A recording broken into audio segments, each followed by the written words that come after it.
Manasseh was of 12 years when he began to reign, and he reigned in Jerusalem 55 years. And he did evil before the Lord, after the abominations of heathen men, whom the Lord destroyed before the sons of Israel.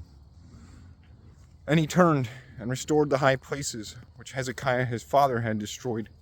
And he builded altars to Baalim, and made woods, and worshipped all the knighthood of heaven, and praised it.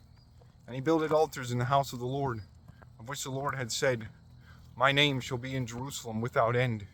Soothly he builded those altars to all the knighthood of heaven, in the two large places of the house of the Lord. And he made his sons to pass through the fire in the valley of Ben Hinnom. He kept dreams, he pursued false divining by chittering of birds, and he served witchcrafts. And he had with him astronomers and enchanters, either trigators, that deceived men's wits, and wrought many evils before the Lord to stir him to wrath.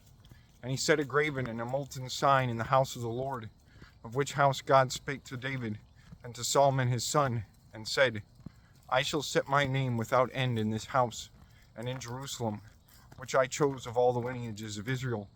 And I shall not make the foot of Israel to move from the land which I gave to their fathers, so only that they take heed to do those things that I have commanded to them, and all the law and ceremonies and dooms by the hand of Moses. But Manasseh deceived the men of Judah and the dwellers of Jerusalem, so that they did evil more than all heathen men, which the Lord had destroyed from the face of the sons of Israel. And the Lord spake to him and to his people, and they would not take heed. Therefore the Lord brought upon them the princes of the host of the king of Assyrians, and they took Manasseh, and bound him with chains and stocks, and led him into Babylon. And after that he was anguished. He prayed the Lord his God, and did penance greatly before the God of his fathers. And he prayed God, and beseeched him intently. And God heard his prayer, and brought him again into Jerusalem, into his realm. And then Manasseh knew that the Lord himself is God alone.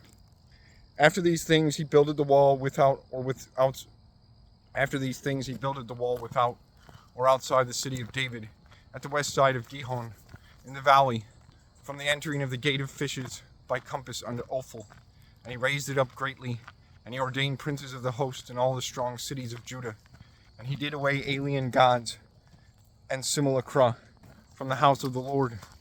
And he did away the altars which he had made in the hell of the house of the Lord and in Jerusalem. And he casted them away, all without the city. Certainly he restored the altar of the Lord, and offered thereon slain sacrifices, and peaceable sacrifices, and praising. And he commanded Judah to serve the Lord God of Israel. Nevertheless, the people offered yet in high places to the Lord their God.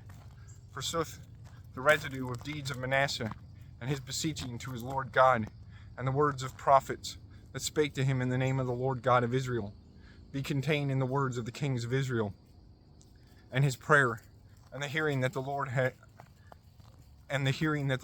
him, and all his sins, and all his despising, and also the places in which he builded high things, and made mountain woods and images, before that he did penance.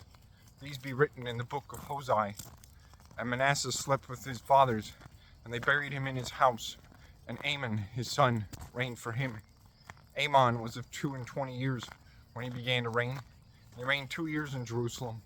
And he did evil in the sight of the Lord, as Manasseh his father had done, and he offered and served to all the idols which Manasseh had made. And he reverenced not the face of the Lord, as Manasseh his father reverenced. And he did much great trespasses than his father did. When his servants had sworn together against him, they killed him in his house. Soothly, the residue multitude of the people, after that they had slain them that had slain Amon, ordained Josiah his son king for him.